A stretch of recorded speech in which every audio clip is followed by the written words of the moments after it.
But Simon, this is the conundrum with you. You are the #1, well, arguably #1, possibly #2 talent show judge in the world. You're #1, right? You're the master of the art of judging people. And yet when you actually look at you and your own repertoire of talent, it is hard to put our finger precisely on where it lies. I mean, do you sing? No. Do you dance? Not well. Do you do impressions? Badly.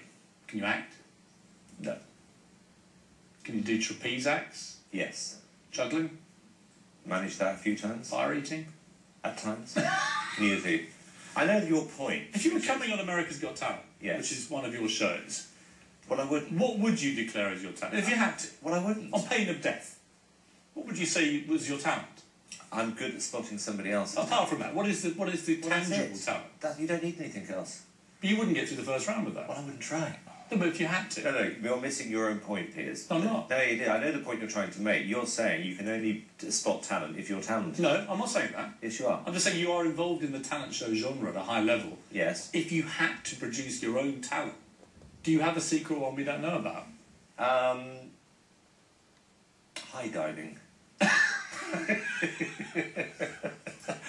What is the X Factor? Well, we called it the X Factor because I thought good singer factor was a terrible name for a show. You know, and I think nowadays, I think somebody like Lady Gaga defines exactly what we're looking for because she's out there on her own right now. She's incredible, isn't she? Well, she's super talented, very musical, but she's interesting and she's worked it all out for herself. You never get the feeling somebody's controlling her. She decided one day, I'm just going to put a lobster on my head, and people will like it. I like the fact that she's different.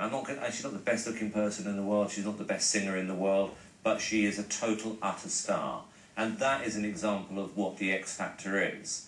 I'm not looking for good-looking singer only. You know, you want somebody who's different. When you see Justin Bieber, when I met him for the first time the other night... He's cool, right? He's about this high. Yeah. He's 16. And with a swagger. Had a real swagger. Yeah. Very polite boy. Stood up, said hello, sir. Introduced me to his girlfriend and stuff.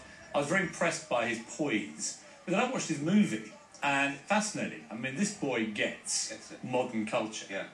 In a way that I don't think a guy of twice his age would ever understand. Totally.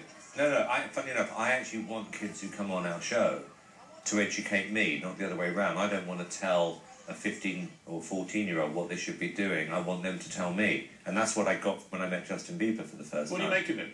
I think he's that. I think he's really talented, really musical. I think he's super smart. I think he's worked it out at a very young age. He's got a brilliant person looking after him in terms of management. His record executive, L.A. Reid, one of the best in the world.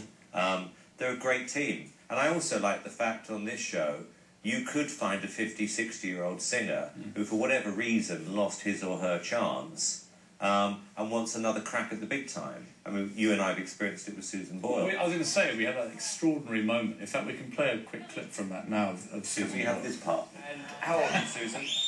I am 47. What are you going to sing tonight? I'm going to sing I Dreamed a Dream from the Miserables.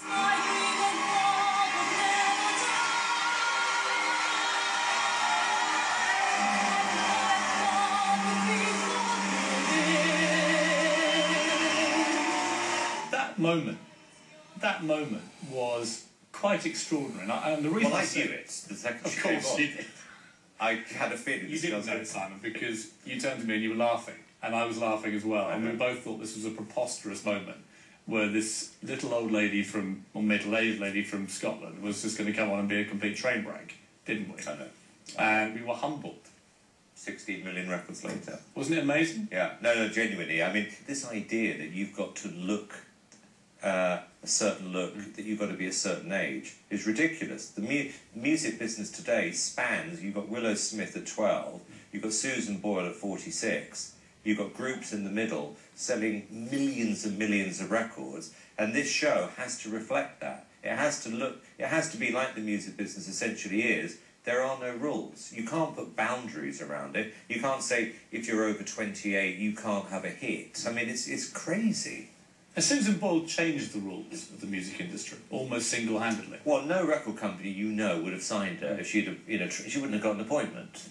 You know, it would have been somebody who keeps submitting tapes, in the mail, and she would never have got a deal. What do you say to people? I mean, the other day, the top 100 albums in America. Number 1, Susan Boyle with her second album. Number 2, Jackie Ivanka, 10-year-old girl from America's Got Talent. Yeah. Certain people out there, and you know, you've seen the criticism, will say that you have single-handedly destroyed the music industry. Absolute rubbish. Rubbish. I mean, it has no effect at all. Look, it doesn't matter whether you've got a top 100 or a top 200.